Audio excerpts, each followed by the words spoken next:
Hello, ഇന്നത്തെ നമ്മുടെ video എന്ന് പറയുന്നത് മുഖം നല്ല നിറവും തിളക്കവും വരാൻ സഹായിക്കുന്ന വീട്ടിൽ തന്നെ നമുക്ക് ചെയ്യാൻ പറ്റിയ ഒരു ഫേസ് പാക്കിൻ്റെ വീഡിയോ ആണ്. എല്ലാവരുടെ വീട്ടിലും അവൈലബിൾ ആയിട്ടുള്ള സാധനമാണ് കടലമാവ് എന്ന് പറയുന്നത്.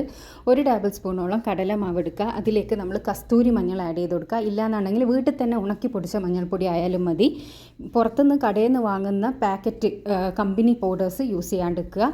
പിന്നെ നമ്മൾ ഇതിലേക്ക് ആഡ് ചെയ്ത് കൊടുക്കാൻ പോകുന്നത് കുറച്ച് ചെറുനാരങ്ങൻ്റെ നീരാണ്. ഒരു 2-3 തുള്ളി മാത്രം മതി. ഇത് ഡയറക്റ്റ് ചെറുനാരങ്ങ നീര് ഫേസിലേക്ക് ആഡ് ചെയ്താൽ മാത്രമേ പ്രശ്നമുള്ളൂ കേട്ടോ. ഇങ്ങനെയുള്ള ഫേസ് പാക്കുകളിലിട്ട് ആഡ് ചെയ്താൽ ഒരു പ്രശ്നമില്ല. പിന്നെ വേണ്ടത് പാലാണ്. 1 ടേബിൾ സ്പൂണോളം പാലും കൂടി ഒഴിച്ച് കൊടുത്തിട്ട് ആ ഒരു ഫേസ് പാക്കിൻ്റെ കൺസിസ്റ്റൻസി ആക്കി കഴുകി വൃത്തിയാക്കി തുടച്ച മുഖത്തേക്ക് നമ്മളിത് 2 മിനിറ്റ് മസാജ് ചെയ്ത് തേച്ച് പിടിപ്പിച്ച് കൊടുക്കുക. 25 മിനിറ്റ് ഫേസിൽ വെച്ചതിന് ശേഷം ഇത് കഴുകിക്കളയുക കേട്ടോ. കഴുകുന്ന സമയത്ത് തന്നെ നമുക്കൊരു ഇൻസ്റ്റൻറ്റ് ഗ്ലോ കിട്ടുന്നതായിരിക്കും. പക്ഷേ ആ ഒരു ഗ്ലോ ഒരു 24 അവേഴ്സ് മാത്രമേ നിങ്ങൾക്ക് നിൽക്കൂ. പെട്ടെന്നൊന്ന് മുഖം തിളങ്ങണമെന്ന് ആഗ്രഹിക്കുന്നവർക്ക് അങ്ങനെ ചെയ്യുക. അല്ല ഇത് പെർമനൻ്റ് ആയിട്ട് വേണമെന്ന് നിങ്ങൾ ആഗ്രഹിക്കുന്നുണ്ടെങ്കിൽ ഈ ഒരു ഫേസ് പാക്ക് നിങ്ങൾ ഡെയിലി ചെയ്യുക. ഡെയിലി ചെയ്തിട്ടില്ലെങ്കിലും വീക്ക്ലി ട്വൈസ് എങ്കിലും ചെയ്യാനാണെങ്കിൽ ബെസ്റ്റ് റിസൾട്ടാണ്. Thank you.